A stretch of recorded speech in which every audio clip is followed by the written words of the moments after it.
Welcome in Z lab. इस video में हम लोग इंग्लिश सेंटेंस के स्ट्रक्चर डिस्कस करेंगे। सेंटेंस हम लोग जानते हैं वर्ड्स से मिलकर बनते हैं, लेकिन वर्ड्स से मिलकर बनने वाले सभी कलेक्शन, वर्ड्स का जो कलेक्शन होगा वो सेंटेंस नहीं होगा। क्यों? क्योंकि वो कोई मीनिंग कन्वे नहीं कर सकता है। बहुत सारे ऐसे कलेक्शन हो सकते हैं कि अगर वो स्ट्रक्चर्ड नहीं है, जिस तरह का ग्रामर के मुताबिक स्ट्रक्चर होना चाहिए सेंटेंस का, तो वो वर्ड्स, सभी वर्ड्स आपस में मिलकर जो आइडिया है, कोई भी आइडिया को कन्वे नहीं कर पाएंगे। इसलिए सेंटेंस के लिए ज़रूरी है कि उसका एक बेसिक स्ट्रक्चर, जो उसका ग्रामर होता है, उसका बेसिक स्ट्रक्चर फॉलो हो, तभी वो वर्ड्स आपस में मिलकर और आइडिया को कन्वे कर पाते हैं। तो कोई भी सेंटेंस के लिए जो बेसिक यूनिट्स हैं वो हैं वर्ड्स। वर्ड्स मिलके सेंटेंस को बनाएंगे। और कोई भी सेंटेंस में देखिए, यहाँ हमने लिखा है सब्जेक्ट और मेन वर्ब। ये दो चीज़ का होना बहुत ज़रूरी है, हमेशा ज़रूरी है कि उसमें एक सब्जेक्ट होगा और एक मेन वर्ब होगा। केवल एक केस में सब्जेक्ट होना ज़रूरी नहीं है, वह तब है जब आपका सेंटेंस जो है वो इम्परेटिव है। इम्परेटिव कहने का मतलब क्या होता है? वह होता है कि आप किसी को आदेश दे रहे हैं, कमांड कर रहे हैं। कमांड करना मतलब होता है आदेश देना। कमांडर आप जानते हैं, कहते हैं ना कि फौज में कमांडर होते हैं, वो क्या करते हैं? आदेश देते हैं। तो कोई आदेश देना मतलब कमांड करना। तो जब आप कमांड करते हैं तो क्या बोलते हैं? जैसे बोलते हैं आप go here, go there, come here, इसमें कोई सब्जेक्ट नहीं है। तो केवल एक ही केस में कोई सब्जेक्ट नहीं होता है, वो है इम्परेटिव कमांड। जब आप कमांड देते हैं, इम्परेटिव सेंटेंस, ये टाइप, सेंटेंस का टाइप को हम लोग इम्परेटिव बोलते हैं। अदरवाइज हमेशा एक सब्जेक्ट होगा और एक मेन वर्ब होगा।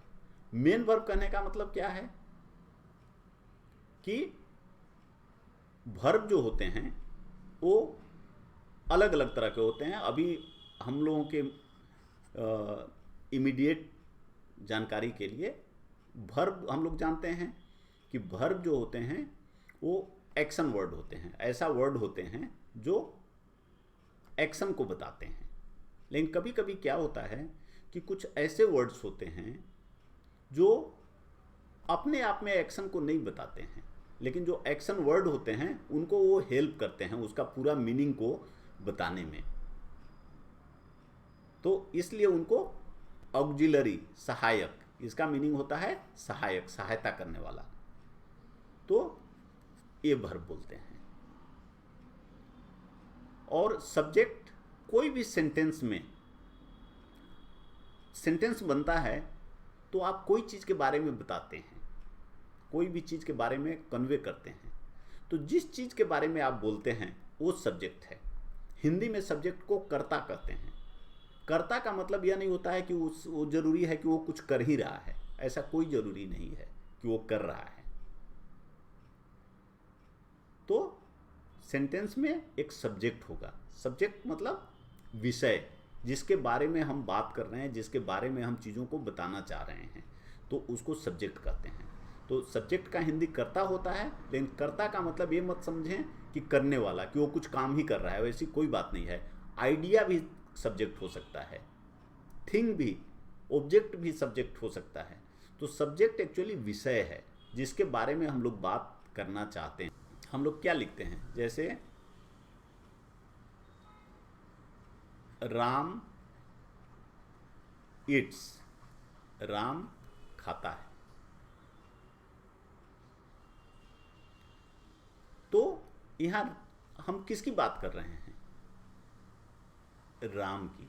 और राम क्या कर रहा है? खा रहा है, खाता है। तो ये जो राम है ये सब्जेक्ट है और इट्स वर्ब है, और राम सब्जेक्ट है। यह सब्जेक्ट हो गया और इट्स वर्ब हो गया। अभी कभी कभी ही ऐसे छोटे वर्ड्स होते, सेंटेंस होते हैं, जब आप प्रैक्टिकल लाइफ में, डे टू डे लाइफ में बातें करते हैं या कम्युनिकेट करते हैं, लिखते हैं, तो बहुत कम ही टाइम होता है जब आप ऐसा सिंपल सेंटेंस लिखते हैं। नॉर्मली आप बड़ा लिखते हैं या बड़ी बात करते हैं, तो कैसे करते हैं, आप इसको एक्सपेंड करते हैं। जो सब्जेक्ट होता है, जैसे अभी मान लीजिए मैंने लिख दिया राम ईट्स, अब हम ये लिख सकते हैं राम खाता है, तो आखिर राम कौन है, तो हम कह सकते हैं कि राम श्याम का फ्रेंड है, तो ये उसका एक्सपेंशन हो गया। उसी तरह इट्स को हम लिख सकते हैं कि वो क्या खा रहा है, इट्स मैंगो या इट्स पिज़्ज़ा, इट्स बर्गर, तो वो उसका एक्सपेंशन होता है। और इसी तरह से सेंटेंस बड़े होते हैं। तो सेंटेंस में जैसा हमने बात किया कि सब्जेक्ट और मेन वर्ब होना मस्ट है, ऑलवेज होगा, एक्सेप्ट एक केस में कि वहाँ सब्जेक्ट नहीं होगा, केवल वर्ब होगा। तो उसके अलावे धीरे धीरे जैसे जैसे आप आगे बढ़ते हैं, सेंटेंस बड़ा बनाने की ज़रूरत होती है, वैसे वैसे सेंटेंस के पार्ट भी बढ़ने लगते हैं। तो जैसे हमने कहा, मान लीजिए राम इट्स, यहाँ बात किया, तो ये आपका मेन वर्ब हो गया, मेन वर्ब।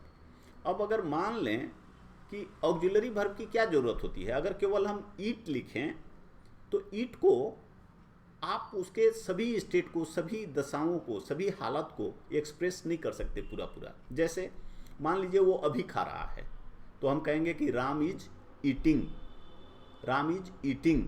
तो इज ईटिंग जो है वो उसको ऑक्सिलरी इज आपको बता रहा है कि वो अभी खा रहा है। राम है हैज ईटेन, तो उससे हैज जो है ऑक्सिलरी है, उससे आपको पता चलता है कि वो अभी अभी खाया है। तो जैसे जैसे सेंटेंस आपके बड़े होते हैं, आप जितना डिटेल में विषय की बात को बताना चाहते हैं, सब्जेक्ट के बारे में बताना चाहते हैं, सेंटेंस आपका धीरे धीरे बड़ा होता है। तो उसमें पहले सब्जेक्ट और मेन वर्ब से शुरुआत हुआ, जैसा कि हमने बात किया। उसके बाद उसमें ऑक्सिलरी वर्ब ऐड हो गया।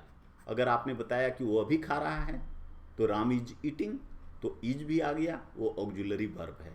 या ही हैज जस्ट ईटन, उसने जस्ट खाया है, तो हैज आ गया, ऑक्सिलरी आ गया।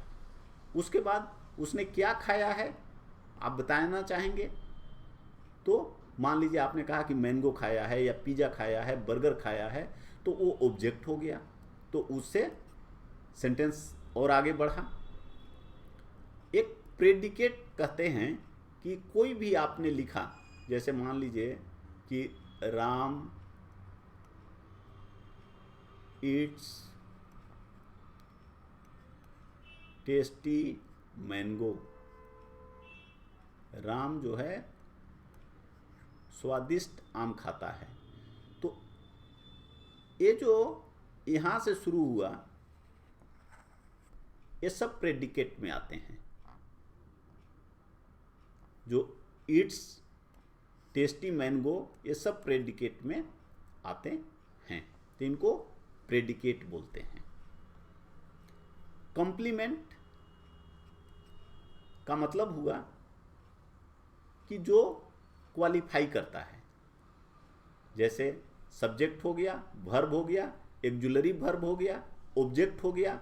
उसके अलावे अगर आपने एडिशनल कुछ लिख दिया, जैसे अभी मान लीजिए आपने यहाँ पे मैंगो को यहाँ पे देखेंगे तो राम आपका सब्जेक्ट हो गया जिसकी आप बात कर रहे हैं, ईट्स वर्ब हो गया, मैंगो ऑब्जेक्ट हो गया, और टेस्टी ये मैंगो को क्वालिफाई कर रहा है, ऑब्जेक्ट को क्वालिफाई कर रहा है, तो ये एडिशनल हो गया। तो इस तरह से आपको कॉम्प्लीमेंट बढ़ते जाते हैं। तो अब जैसे एग्जाम्पल आप देखिए, Suresh does not eat mango daily. अब देखिए सुरेश सब्जेक्ट हो गया, ईट आप जानते हैं मेन वर्ब हो गया, मैंगो ऑब्जेक्ट हो गया, और डज नॉट नहीं खाता है, तो ये जो है ऑक्जुलरी वर्ब है। ए भी हम लिख रहे हैं, ए भी मीन्स ऑक्जुलरी वर्ब, जो यहाँ हमने लिखा है इसको अगर हम ए भी लिखें तो ऑक्जुलरी वर्ब हो गया। और ये जो डेली है देखिए, ये सब कोई कैटेगरी में नहीं आता है, वो और आगे बता रहा है चीज़ों को कि डेली वो ऐसा करता है, तो इसको हम लोग कॉम्प्लीमेंट कहते हैं। कॉम्प्लीमेंट मतलब पूरा करने वाला, ये चीज़ को और आगे बढ़ा रहा है। जो विषय है, उस जो सब्जेक्ट है, विषय है, उसकी बात को और डिटेल, उसके बारे में आपको और डिटेल में बता रहा है, तो इसको कॉम्प्लीमेंट बोलते हैं, कॉम्प्लीमेंट बोलते हैं। तो ये सेंटेंस का बेसिक स्ट्रक्चर होता है। अभी हम समझ गए कि सेंटेंस में सब्जेक्ट और मेन वर्ब जरूर होगा, except comparative command, imperative sentences का, जहां कमांड हो। और आगे जब हम लोग पढ़ेंगे तो बहुत समय एक से अधिक सेंटेंस, अभी हमने अपने पार्ट्स ऑफ स्पीच के वीडियो में देखा है कि कंजंक्शन भी होते हैं जो एक से अधिक सेंटेंसेस को आपस में जोड़ देते हैं। तो एक सेंटेंस में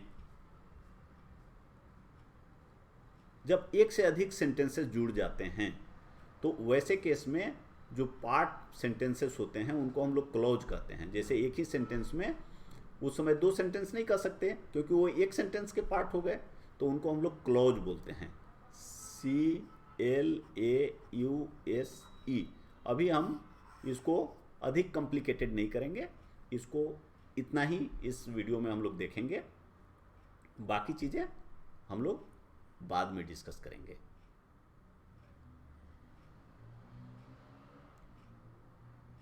थैंक यू, गुड लक।